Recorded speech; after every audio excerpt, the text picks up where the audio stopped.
शरदपुर नाम का एक गांव हुआ करता था। वहाँ के लोग बहुत खुश रहा करते थे, परंतु उस गांव में एक बहुत बड़ी समस्या आ खड़ी हुई। उस गांव में एक बहुत बड़ा बाज घुस आया था। उसने गांव के पास वाले पहाड़ पर ही अपना घोंसला बना लिया था। वो बाज गांव वालों पर जानलेवा हमला करने लगा था। बाज कभी कभी गांव के एक आदमी या औरत को अपने पंजे से जकड़कर उन्हें उड़ाकर अपने साथ अपने घोंसले के पास ले जाता था। फिर बाज के बच्चे उस बेचारे आदमी को नोच नोच कर खा जाते हैं। एक दिन वो बाज एक औरत के पति को उठाकर ले जाता है। उस औरत के उस बाज की तरह ही 4 छोटे छोटे बच्चे थे। ये क्या हो गया? मेरे पति को ले गया वो बाज। अब मेरे बच्चे और मेरा कैसे गुजारा होगा? कैसे खिलाऊंगी मैं अपने बच्चों को? वो बाज अपने बच्चों का पेट भरने के लिए मेरे बच्चों को भूखा करके चली गई। उस बाज को और उसके बच्चों को मैं नहीं छोड़ूंगी। लोग उसकी ये बातें सुनकर उसे पागल बोलते हैं। उन्हें लगता है कि उसके पति के जाने का उसे सदमा लगा है, उसी की वजह से ये बेकार की बातें कर रही है। एक बार वो औरत अपने 4 बच्चों को लेकर गांव के पास वाली पहाड़ी पर जाती है, जहां वही बाज अपने बच्चों के साथ उस घोंसले में रहा करता था। उस समय वो बाज अपने बच्चों के पास ही बैठा हुआ था। तूने अपने बच्चों की खातिर मेरे पति को मार दिया, जिनकी वजह से मेरे बच्चों का गुजारा होता था। अब मेरे बच्चों का क्या होगा? अब मैं तुझे जिंदा नहीं छोड़ूंगी। औरत अपने साथ चाकू लाई होती है। फिर औरत वो चाकू उस बाज को जाकर मार देती है। वो चाकू बाज को लग जाता है। बाज दर्द में चिल्लाने लगता है। फिर उस औरत को ये एहसास होता है कि वो बाज कोई साधारण बाज नहीं था, वो तो कोई जादुई बाज था। ये क्या किया तुमने? अब मैं अपने बच्चों को कैसे खिलाऊंगी? वो मेरे बिना मर जाएंगे। तुमने ये अच्छा नहीं किया। मैं तुम्हें श्राप देती हूँ कि तुम एक चुड़ैल बाज बन जाओगी। तुम्हारा सिर औरत का और धड़ बाज का हो जाएगा और तुम्हारे बच्चों की जान मेरे बच्चों में बस जाए और वो भी बाज के बच्चे बन जाए। वो औरत तभी चुड़ैल बाज में बदल जाती है और उसके बच्चों की जान बाज के बच्चों में बस जाती है। फिर वो बाज वहीं पर अपना दम तोड़ देता है। नहीं, ये कैसा श्राप दे दिया मुझे तुमने? अब मैं क्या करूं? मेरे बच्चे भी बाज के बच्चे बन गए। अब मैं इन्हें क्या खिलाऊं? इन्हें कैसे पालूं? अब क्या ये हमेशा इसी घोंसले में रहेंगे? तभी उसके बच्चे जोर जोर से चिल्लाने लगते हैं। अब मैं क्या करूं? मेरे बच्चों को भूख लगी है, क्या दूं मैं इन्हें खाने के लिए? तभी चुड़ैल बाज खाने की तलाश में गांव की तरफ निकल पड़ती है। चुड़ैल बाज की नजर एक सब्जी वाले के ठेले पर पड़ती है। चुड़ैल बाज तेजी से उस सब्जी वाले के ठेले से अपने पंजे में ढेर सारी सब्जी दबाकर अपने बच्चों के लिए ले जाती है। चुड़ैल बाज अपने बच्चों के पास आ जाती है और उन्हें वो सब्जियां खिलाने की कोशिश करती है, पर उसके बच्चे वो सब्जियां नहीं खाते क्योंकि उन्हें तो इंसानों की भूख लगी थी। चुड़ैल बाज के बच्चे चिल्लाकर कोई इंसान खाने को मांग रहे थे। हे भगवान, अब मैं क्या करूं? मेरे बच्चे तो ये सब्जी खा ही नहीं रहे हैं। ये तो इंसान खाने को मांग रहे हैं, पर मैं किसी इंसान की ऐसी अनमोल जिंदगी कैसे खत्म कर दूं? पर मेरे बच्चों की भी भूख मिटाना जरूरी है। अब मुझे पता चला कि वो बाज इंसान लेकर क्यों जाता था। वो तो अपने बच्चों की खातिर मजबूर था। फिर चुड़ैल बाज मजबूर होकर किसी इंसान को अपने बच्चों का खाना बनाने के लिए गांव की तरफ निकल पड़ती है। जैसे ही उसकी नजर किसी हट्टे कट्टे इंसान पर पड़ती है, वो उसे अपने पंजों में जकड़कर अपने बच्चों के लिए ले जाती है। चुड़ैल बाज को ये सब देखकर बहुत बुरा भी लगता है, पर वो अपने बच्चों की खातिर ये सब करती है।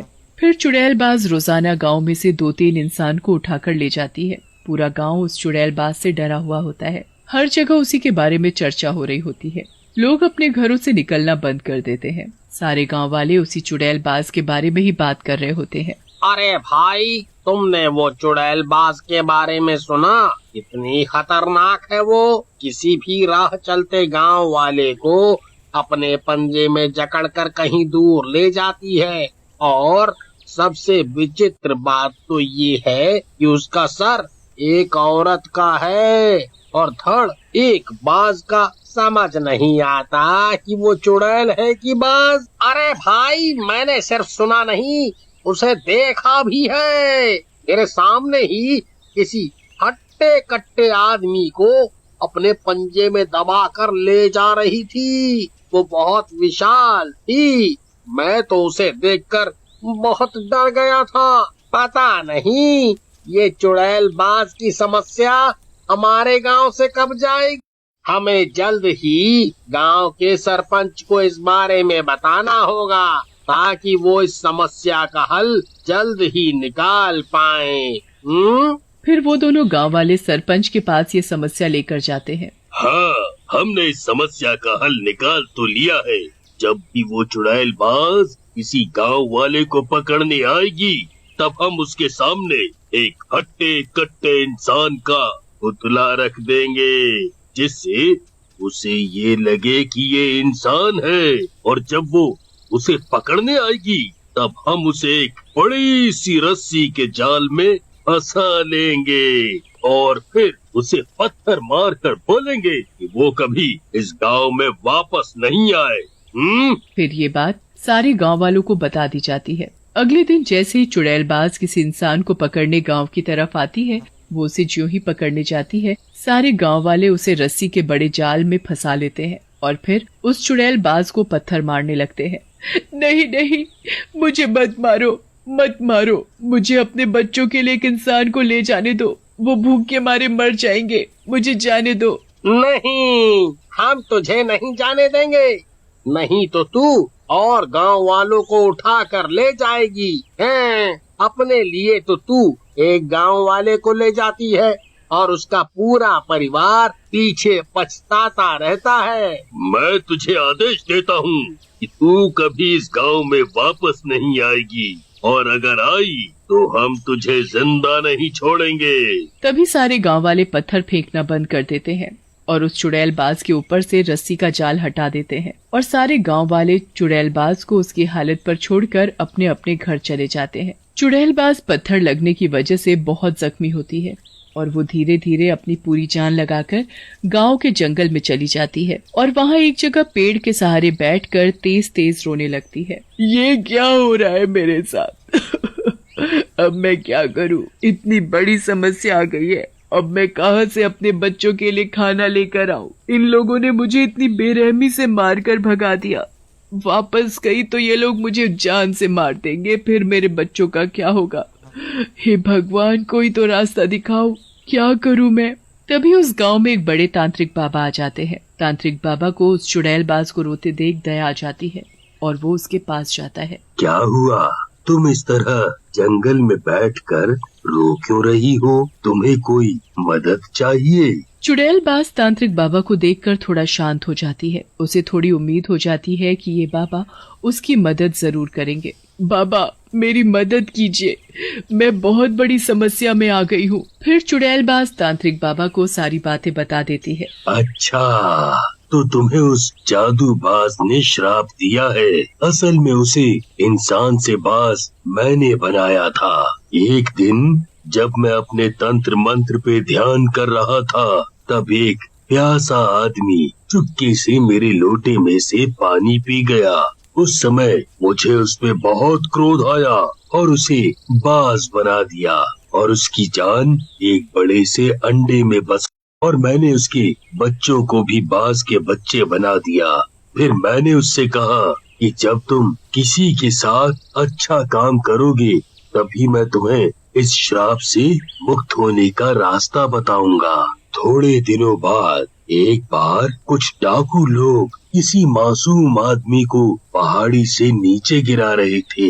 तभी उसी समय वो बाज वहाँ आ जाता है और उस आदमी को अपनी पीठ पर बैठाकर उसे बचा लेता है।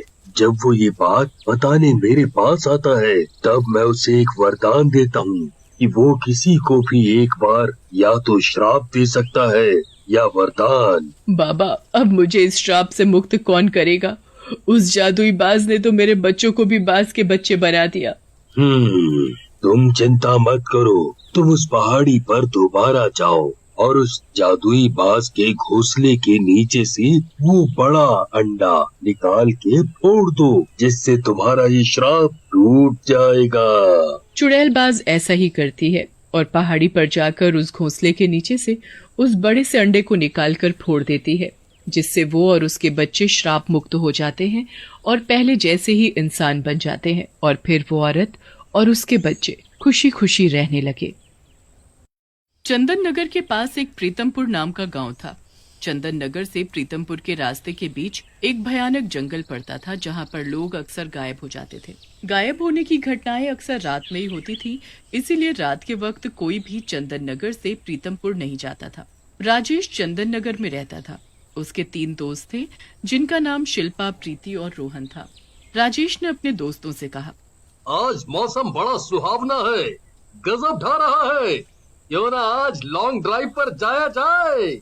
तू भी कमाल करता है राजेश, आसमान देख रहा है, काली घटा छाई हुई है और तुझे मस्ती सूझ रही है। मुझे लगता है कि बारिश तेज होगी, कहीं हम बारिश में फंस न जाएं। चुप कर यार, डरपोक कहीं का, हमेशा अपने मुंह से उल्टी सीधी बात ही निकालता है। ये उम्र डरने की नहीं बल्कि घूमने की होती है, कुछ एडवेंचर करने की होती है। मैंने सुना प्रीतमपुर के पास एक जंगल पड़ता है जहाँ पर जाने से लोग घबराते हैं। आज वहीं चलते हैं, कुछ मौज मस्ती करते हैं। राजेश की बात का प्रीति ने हंसते हुए जवाब दिया, वाह राजेश, मजा आ जाएगा। मैंने सुना है उस जंगल में कोई चुड़ैल रहती है जो सबको मार देती है। बेवकूफ लोग साइंस के दौर में इन बातों पर यकीन करते हैं। प्रीति की बात पर शिल्पी ने डरते हुए प्रीति से कहा, ऐसे मजाक नहीं उड़ाते शिल्पी, चुड़ैल होती है, मेरी माँ बताती है चुड़ैल के बारे में। प्रीति बोली, तू तो हमेशा से डरपोक ही रही है, अपनी बात मत कर।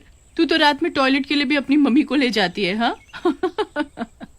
चारों दोस्तों में बहस छिड़ गई और अंत में सब लोगों को राजेश की बात माननी पड़ी। चारों दोस्त कार में बैठ गए और प्रीतम नगर की तरफ चल पड़े। राजेश गाड़ी ड्राइव कर रहा था। वो ड्राइव करते करते जोर जोर से गाने गा रहा था। आज मौसम बड़ा बेईमान है, बड़ा बेईमान है, आज मौसम आने वाला कोई। अपनी बकवास आवाज में गाना बंद कर यार, और सुन, हम लोग रात से पहले वापस आ जाएंगे। हाँ। रोहन ने ये बोला ही था कि तभी अचानक उनकी कार झटके से बंद हो जाती है। उनकी कार उसी जंगल में बीचों बीच रुकी थी, मगर उन चारों को पता नहीं था क्या हुआ, गाड़ी क्यों रोक दी।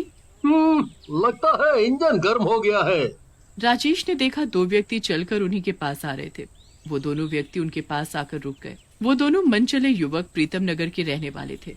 उन दोनों की जोड़ी टिल्लू और बिल्लू के नाम से मशहूर थी।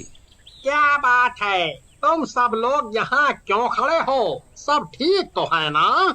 हाँ, हम सब लोग प्रीतम नगर के जंगल की तरफ जा रहे थे और गाड़ी का इंजन गर्म हो गया, इसलिए गाड़ी रुक गई। यहाँ पर कहीं आसपास पानी मिलेगा क्या? राजेश की बात सुनकर बिल्लू जोर जोर से हंसने लगा और उसने कहा, लगता है तुम सब लोग शहर से आए हो, देख नहीं रहे? आसमान में काली घटा छाई हुई है, कुछ ही देर के बाद पानी ही पानी हो जाएगा सड़क पर, गाड़ी तुम्हारी खुद ही ठंडी हो जाएगी। तुम्हारी कार के अंदर सुंदर कन्याएं बैठी हैं, इसीलिए तुम्हारी मदद तो करनी ही पड़ेगी। कहते हैं सुंदर कन्याओं का दिल नहीं तोड़ना चाहिए। बिल्लू की बात सुनकर प्रीति ने गुस्से में बिल्लू से कहा, चल हट बदमाश कहीं का, तुझे लड़कियों से बात करने की तमीज नहीं है। अरे आप तो मेरी बात का बुरा मान गई, मैं तो आपकी मदद करना चाह रहा हूँ। रोहन बिल्लू और टिल्लू को पानी लाने के लिए बोलता है। वो दोनों मदद के लिए तैयार हो जाते हैं और वो पानी लेने के लिए आगे की ओर चल देते हैं। तूने देखा टिल्लू, कार के अंदर बैठी हुई लड़कियां कितनी मस्त थी। मुझे तो ये समझ में ही नहीं आ रहा बिल्लू कि तुझे हो क्या गया है। रात होने में कुछ ही समय बाकी है, हमें यहाँ से भाग जाना चाहिए। कहीं ऐसा ना हो कि जंगल की चुड़ैल हमें भी मार दे। पागल हो गया है क्या? कोई चुड़ैल वुड़ैल नहीं होती, ये तो सब गांव वाले डराने के लिए कहते हैं। बिल्लू, तेरी आशिकी किसी दिन हम दोनों को मरवाएगी। अचानक उन दोनों की निगाह सड़क के किनारे रखे एक हैंडपंप पर पड़ती है। टिल्लू, वो देख सामने नल है, हम लोग यहीं से पानी भर लेंगे और उन लोगों को दे देंगे। कन्याएं खुश हो जाएंगी, दीवानी हो जाएंगी मेरी। चल तू एक काम कर, तू नल चला, मैं पानी भर। टिल्लू ने नल चलाया ही था कि तभी अचानक वहाँ पर जोर जोर से डरावनी आवाजें आने लगती है। रात में इस नल को चलाने की हिम्मत किसने की? किसने अपनी मौत को दावत दी है? आवाज सुनकर दोनों लोग बुरी तरह से घबरा जाते हैं। वो इधर उधर देखते हैं कि तभी अचानक उनके सामने से नल के अंदर से एक धुआं निकलता है और वो देखते ही देखते धुआं चुड़ैल में परिवर्तित हो जाता है। चुड़ैल को देखकर बिल्लू टिल्लू की हवा टाइट हो जाती है। बिल्लू हाथ जोड़कर चुड़ैल के सामने खड़ा हो जाता है। मुझे माफ कर दो चुड़ैल जी, मुझे नहीं पता था कि तुम वास्तव में यहाँ रहती हो। हमें जाने दो। कैसी बातें कर रहा है राजा? अभी कुछ देर पहले तो तू गाना गा रहा था, आशिकी में तेरी जान जाएगी। अब जब जान जाने की बारी आ गई तो डर क्यों रहा है? बिल्लू और टिल्लू वहाँ से भागने ही वाले होते हैं कि चुड़ैल दोनों को पकड़ लेती है। चुड़ैल एक झटके में बिल्लू की गर्दन तोड़कर उसका खून पी जाती है और वही हाल टिल्लू का भी करती है। दोनों दोस्त उसी वक्त मर जाते हैं। चुड़ैल उनके हाथ से पानी की बोतल लेकर उस तरफ चल देती है जहाँ पर रोहन और उसके दोस्त टिल्लू और बिल्लू का इंतजार कर रहे थे। बिल्लू और टिल्लू के अभी तक नहीं आने से वो सब लोग परेशान थे। प्रीति जो कि पहले बहादुरी की बातें कर रही थी, उसने डरते डरते राजेश से कहा, मुझे तो बहुत डर लग रहा है राजेश। अब तो रात भी हो गई है और बूंदाबांदी भी शुरू हो गई है। उन लोगों को अब तक आ जाना चाहिए था। तुम तो खामखा डर रही हो प्रीति। हो सकता है कि पानी यहाँ से दूर हो, और मत भूलो वो लोग पैदल गए हैं। राजेश ने ये कहा ही था कि तभी अचानक उसने देखा सामने चुड़ैल हाथ में पानी की बोतल लिए हुए उनके नजदीक ही आ रही थी। चुड़ैल को देखकर उन चारों के हाथ पैर ठंडे पड़ गए। इससे पहले वो लोग भागने की कोशिश करते, चुड़ैल बहुत फुर्ती से आकर राजेश के सामने खड़ी हो गई और उसने बोतल को आगे बढ़ाते हुए कहा, लो राजा जी, इस बोतल के पानी से अपनी कार के इंजन को ठंडा कर लो। तुम्हारी कार स्टार्ट हो जाएगी, पर याद रखना इस कार पर तुम लोग जिंदा नहीं जाओगे, मुर्दा ही जाओगे। बहुत दिनों के बाद मुझे इतना सारा खून पीने को मिलेगा। उन 2 नमूनों का खून पीकर मैं बहुत ताकतवर बन गई हूँ। तुम चारों का खून पीकर अब और ज्यादा ताकतवर हो जाऊंगी। इतना कहकर उस चुड़ैल ने राजेश का गला पकड़ लिया। राजेश का गला छुड़ाने की रोहन ने बहुत कोशिश की, मगर वो नाकाम रहा। चुड़ैल ने राजेश का खून पी लिया। राजेश ने उसी वक्त दम तोड़ दिया। ये सब देखकर रोहन बुरी तरह से घबरा गया और उसने प्रीति और शिल्पी की तरफ देखकर कहा, भागो, अपनी जान बचाकर भागो। तुम चाहकर भी मुझसे नहीं भाग सकते राजा जी। तुम्हारे एक दोस्त का खून तो मैंने पी लिया, अब तेरी बारी है। इतना कहकर चुड़ैल ने रोहन का भी गला पकड़ लिया और उसके साथ भी वही किया जो राजेश के साथ किया था। प्रीति और शिल्पी उस जंगल में बुरी तरह से भागने लगी। चुड़ैल अचानक उन दोनों के सामने आकर खड़ी हो गई और वो जोर जोर से हंसने लगी। चुड़ैल ने बहुत फुर्ती से प्रीति का गला भी पकड़ लिया। वो उसका खून पीने ही वाली थी कि अचानक पीछे से एक भारी स्वर गूंजा, रुक जा चुड़ैल, उन्हें बहुत मासूम और बेकसूरों की जान ली है। अब इससे ज्यादा और नहीं। मैंने इस कार को यहाँ पर आते देख लिया था। मैं समझ गया था कि कुछ अनहोनी होने वाली है। उस आवाज को सुनकर चुड़ैल ने प्रीति का गला छोड़ दिया। प्रीति खांसती हुई नीचे गिर गई और शिल्पी ने उसे उठा लिया। चुड़ैल ने जब पीछे मुड़कर देखा तो सामने एक तांत्रिक खड़ा हुआ था। चुड़ैल उस तांत्रिक को देखकर हंसने लगी। ए तांत्रिक, तुझे क्या लगता है कि तू मुझे रोक लेगा? ये सारा जंगल मेरा है। रात में यहाँ से जो कोई भी गुजरेगा तो मैं उसे मार दूंगी। यहाँ पर सड़क बनाकर तुम लोगों ने गलती की है, उसका खामियाजा भी तुम्हें भुगतना पड़ेगा। नहीं चुड़ैल, बस अब और नहीं। तेरा अंतिम वक्त आज आ गया है। आज तक तू मेरी नजरों से बचती हुई भागती हुई आई है, मगर आज तू मेरे सामने खड़ी हुई है। अब तू जिंदा नहीं बच पाएगी। इतना कहकर उस तांत्रिक ने अपनी झोली में से मंत्र युक्त सिद्ध सिंदूर निकाला और उसने वो चुड़ैल के सर की तरफ फेंक दिया। जैसे ही वो सिंदूर चुड़ैल के सिर पर गिरा, चुड़ैल के बाल जलने लगे और वो बुरी तरह से तड़प तड़प कर तांत्रिक से कहने लगी, ए तांत्रिक, मुझे जाने दे, मुझे माफ कर दे, अब मैं किसी को नहीं मारूंगी। नहीं चुड़ैल, तू दया के काबिल नहीं, तेरी मौत ही तेरी सजा है। यहाँ से जाने के बाद नर्क में जाकर और जल।